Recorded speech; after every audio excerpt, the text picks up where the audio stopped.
Hello, everyone, and welcome to our very first episode of AI Governance Watch. I'm Guru Sethupathy, the General Manager of AI Governance at Optro. Look, as artificial intelligence rapidly reshapes our business and work world, it isn't just about its capabilities. It's also about how we ensure it's developed and deployed responsibly. Whether you're building AI, regulating AI, or navigating its impact, this podcast is designed to help you stay informed and move forward with clarity. Today, on our very first inaugural episode, I have with us a very special guest, none other than Richard Chambers, the Senior Advisor of Risk and Audit with Optro. Richard is a globally recognized authority on internal audit, risk management, and corporate governance. He served as President and CEO of the Institute of Internal Auditors, the IIA, where he helped elevate the profession's global influence and strengthen standards for internal audit practices worldwide. I can't think of a better person to have to kick this off, especially as the worlds of audit and risk management intersect with AI. Richard, thank you for joining us. Oh, well, thank you, Guru. And, I'm always honored when someone asks me to be on an inaugural edition of their podcast. And I can't think of a more timely and more exciting topic for a podcast than this one. And so, again, thank you for inviting me. Wonderful, wonderful. Well, I'd like to start, right? Like yours, your deep expertise, your decades of experience in the audit and risk management spaces now is colliding with the world of AI. And I'd like to start with a historical lens, right? Like, as you think of your pattern recognition and what you've seen over the decades in this now era of AI, how is it going to change the audit field, Richard? Well, that's a great question. I often kind of refer to myself as a Jurassic auditor. I've been around since the Paleontonic period or whatever, but I've literally had a front row seat at almost every major technology innovation going all the way back to the mid 20th century. So when I came into internal audit, we had mainframe computers. We certainly didn't have access to any technology in the internal audit function.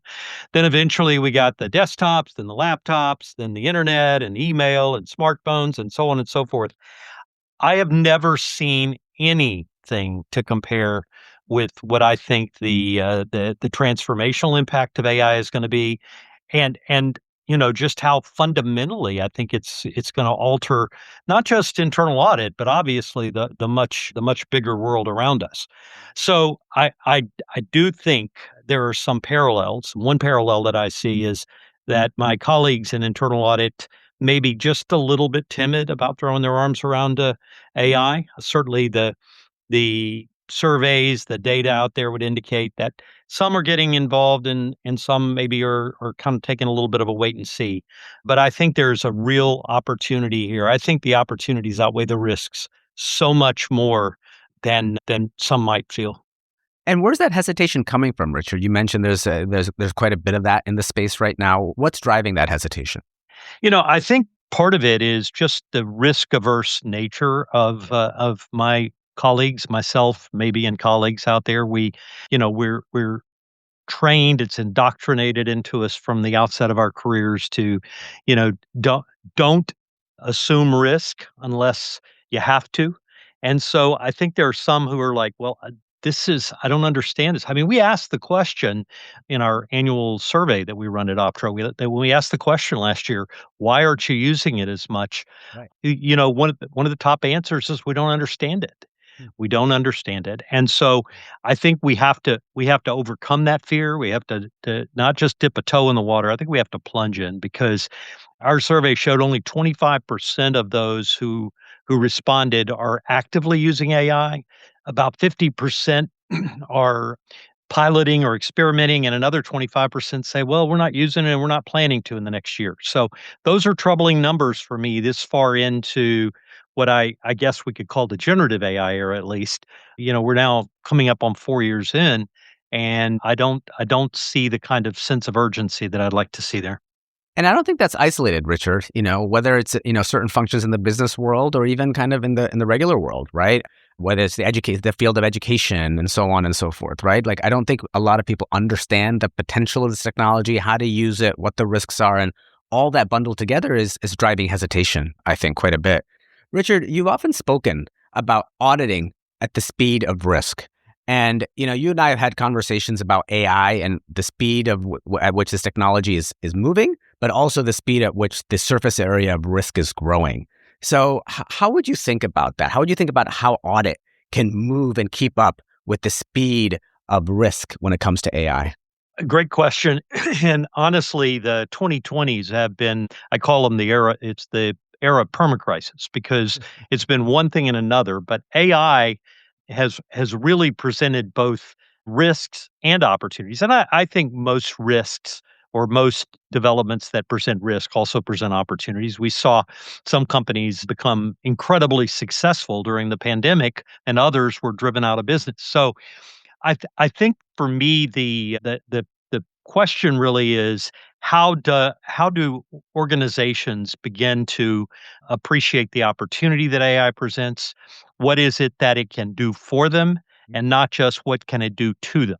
And I think that's one of the reasons why some organizations are kind of stepping back. But you ask about the speed of risk. Well, that's the other overwhelming feature of this decade is how quickly risks emerge. We go to bed at night and we wake up in the morning and there's massive geopolitical conflicts somewhere in the world that is going to impact everything from the price of fuel to supply chains.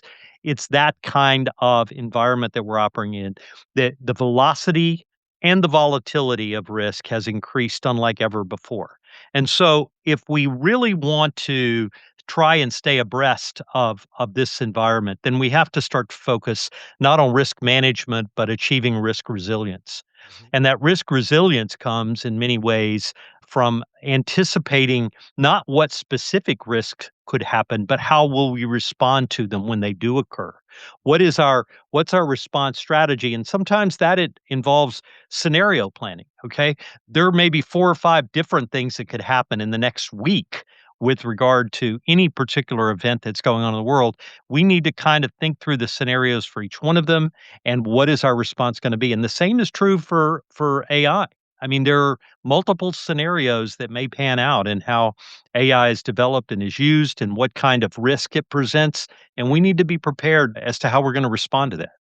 Maybe this is a good segue, the way you kind of close that answer in terms of thinking about the next generation of skills that are going to be required of internal auditors, especially in this age of AI. You described like thinking scenario planning and so on and so forth. Does that mean internal auditors need to maybe have a background in data science, maybe have a background in AI? Do they, how do these skill sets need to evolve, do you think, for the next generation? Look, I think the technical skills will always be important, but I think the technical skills, if we try and ground ourselves and plan our careers and manage our organizations just on the basis of technical skills, my fear is that we are going to be in big trouble because AI has the ability to acquire and demonstrate technical skills beyond anything we can comprehend. So it's really the human skills that we need to be focused on. It's the human intelligence that we need to be thinking about. I call them our superpowers. Right. So those are things like our intellectual curiosity, the ability to ask the probing questions, the ability to ask the prompt or to create the prompt that's going to get AI to give you an answer. So intellectual curiosity, critical thinking, relationship acumen, those are the kinds of skills, and I've been talking about those for a decade as the key attributes of trusted advisors. But in the future, when AI is so much more dominant even than it is now, I think we're going to have the big differentiator as to what differentiates the human internal auditor from the capabilities that AI will have. Our legacy has been one of being assurance providers. Mhm. My sense is AI can provide assurance with one hand tied behind its back, right? It can look at everything that's happened in the past much more comprehensively than That's we right. ever could. And it will be able to answer the questions almost, well, beyond faster than I can type the question, it can answer it. Right. And so if that's going to be our claim to fame, we're going to be in trouble. We better be rethinking and reimagining what an internal auditor is and can do and what skills it's going to take. Yeah, and man, maybe this is a separate topic we come back to on another conversation, Richard, because this is such a deep point and such a deep question, right? Ultimately, like what is the human's role in a world where AI can do a bunch of things really, really well, better than we can? Obviously, the term human judgment and human values and all of that gets thrown around, but what does that look like and how does that manifest? And how do we train people, right? Especially if the AI starts, one of the questions out there today is if AI starts taking over for early career jobs, right?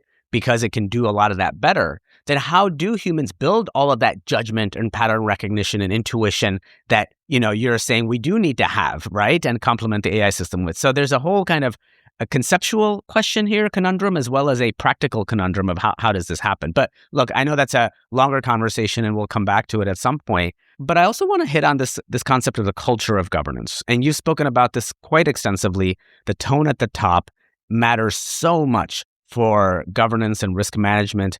And one of the things we're seeing now in the world of AI is just a huge push top down around AI and faster and faster on AI. Does that concern you about risks? And, what is your kind of, how do audit and risk functions, intervene and say, hey, wait, we need to slow down a little bit here without being seen as the cops, so to speak? Culture is a really fascinating subject to study. I've written several papers on it and I've talked extensively about it. And, I use a very simple definition. Culture is how things are done around here.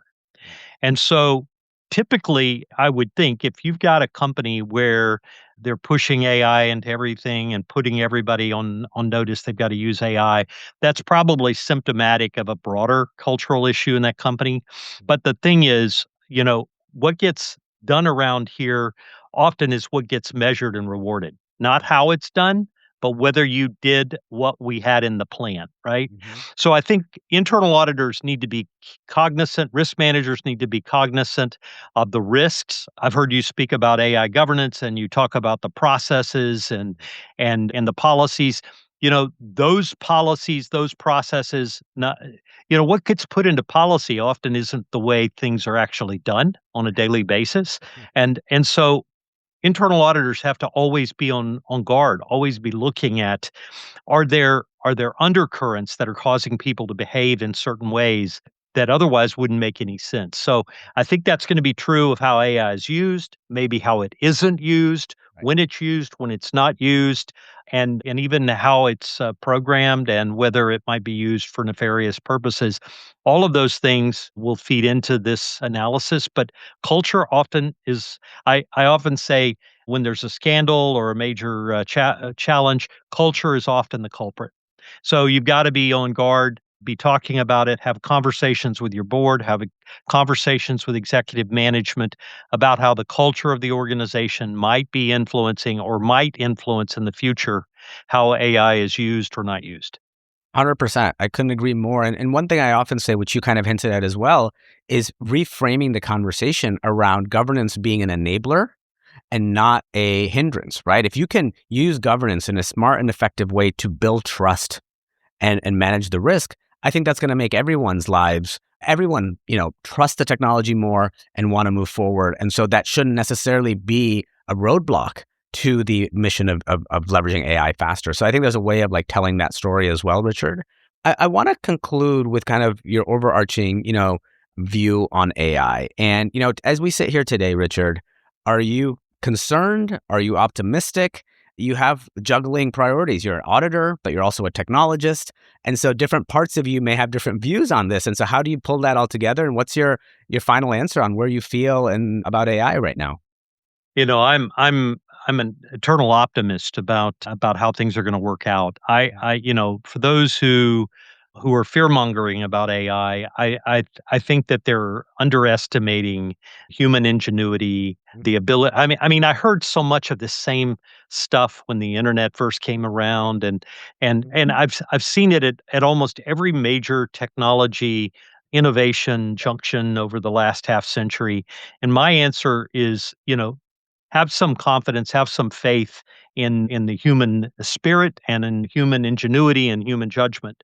All that said, I do think that AI presents the biggest peril for those who are unwilling to recognize its potential. Yeah. For those who are in denial, for that 25% that I alluded to earlier, who say we're not going to use it in the next year at least, I worry for their future because I do fear that they are going to become going to become irrelevant in the organizations they serve. So I'm not a Chicken Little. I don't think the sky is falling, but I do think you have to keep your eye out just for falling objects from time to time. There's a phrase that maybe I'll conclude with that hopefully resonates with you, Richard, which is the biggest risk that an organization can take today is not leveraging AI. The second biggest risk they can take is then not governing that AI. And so I think those go hand in hand. But the big one, like you said, is you can't put your head in the sand right now and pretend like it doesn't exist and that it's going to go away, because it's not. It's here to stay. And it's going to be interesting to see how this all unfolds. But thank you so much again. There's other things I would want to, hopefully we can dive into in more detail in future conversations. But thanks for joining me today. It was an absolute pleasure. Thanks, Guru. It's great to be with you.